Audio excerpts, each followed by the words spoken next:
بسم اللہ الرحمن الرحیم۔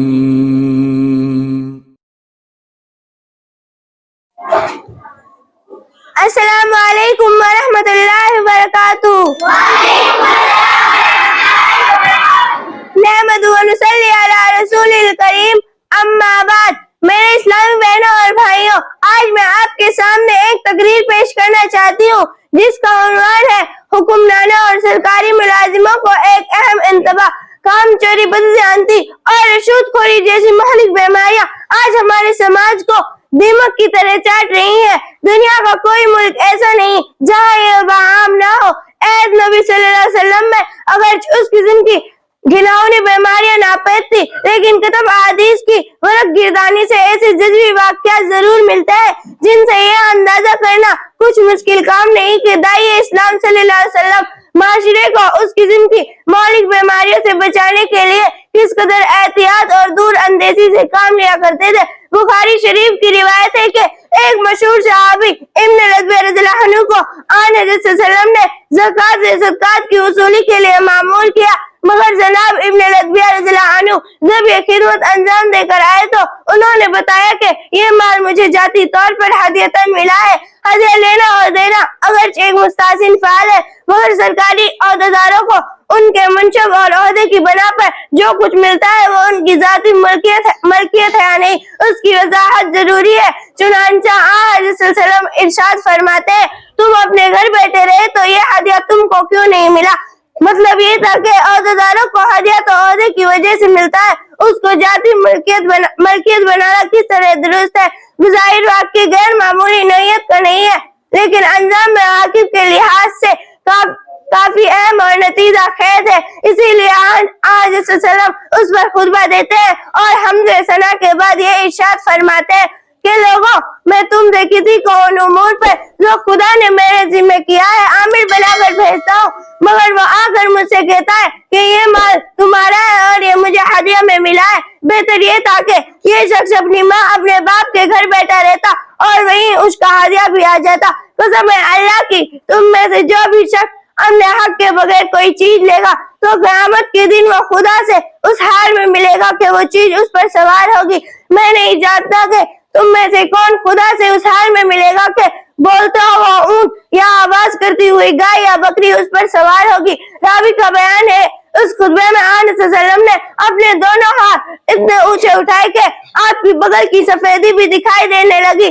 آپ صلی اللہ علیہ وسلم فرما رہے تھے، اے اللہ، میں نے تیرا حکم پہنچا دیا۔ کچھ الفاظ کی تبدیلی کے ساتھ یہ خطبہ حدیث کی اکثر کتابوں میں مذکور ہے۔ سرکاری ملازموں کے احتساب، ان کی جانچ و ان کی فرائض مجتمعی کی دیکھ بھال سے غفلت برتنے کا جو مہلک نتیجہ ہو سکتا ہے وہ آج کسی سے پوشیدہ نہیں۔ قتل و غارت، لوٹ مار، چوری ڈکیتی، الغرض جو کون سا کبھی فعال ہے جس کی بہتات اور کشت نہیں۔ عوام پر ٹیکس لگا کر بڑے بڑے مصنوعی پلان بنائے جاتے ہیں، ایک اسکیم پر کروڑ روپے صرف کیے جاتے ہیں، مگر کوئی ایک اسکیم کامیاب نہیں ہوتی۔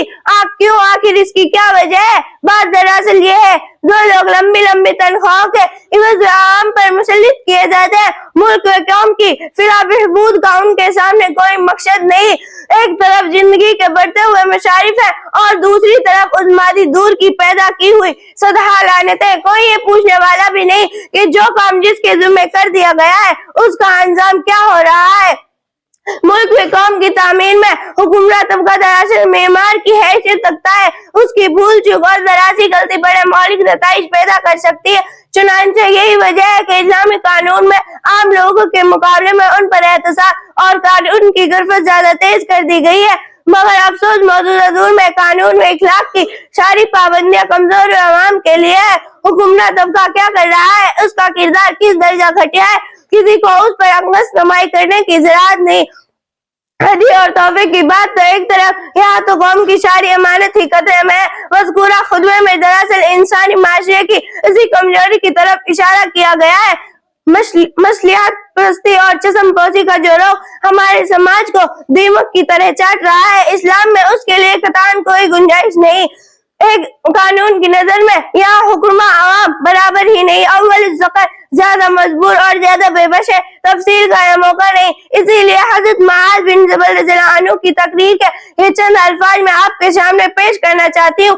رومیو کے شاہی دربار میں اپنی ایک تقریر کے دوران آپ مسلمان حکمرانوں کا تعارف ان الفاظ میں کراتے ہیں: اہل عذب تم کو ناز ہے کہ تم ایک ایسے شہنشاہ کی رعایا ہو جس کو تمہارے جان و مال کا اختیار ہے، لیکن ہم نے جس کو اپنا بادشاہ اور حکومت بنا رکھا ہے وہ کسی بات میں اپنے آپ کو ہم پر ترجیح نہیں دے سکتا۔ وہ اگر زنا کرے تو اس کو درے لگائے جائے، وہ اگر چوری کرے تو اس کے ہاتھ کاٹ لیے جائے، وہ پردے میں نہیں بیٹھتا اور اپنے آپ کو ہم سے بڑا نہیں سمجھتا، مال و دولت میں اس کو ہم پر کوئی ترجیح نہیں۔ حقیقت یہ ہے کہ اسلامی نظام حکومت کی یہی وہ خوبیاں تھی جس کی وجہ سے دنیا اس سے متاثر ہوئے بغیر نہیں رہ سکی، مگر افسوس آج ان اصول و نظریات کو دلچسپ انداز میں بیان کرنے والے واحد شہر بیان تو بہت ہے، لیکن عمل کی کسوٹی پر رکھ کر اسے دنیا کے سامنے پیش کرنے والے کہیں نہیں۔ اسی لیے آج سب سے بڑی ضرورت اس بات کی ہے کہ ہم دنیا کے سامنے اسلامی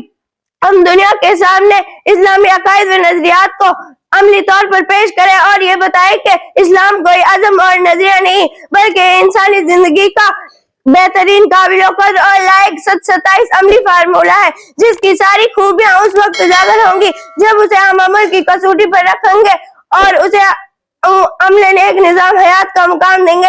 انہی چند باتوں سے میں اپنی تقریر کو ختم کرتی ہوں۔ آخر دعوانا ان الحمدللہ رب العالمین۔ السلام علیکم ورحمۃ اللہ وبرکاتہ۔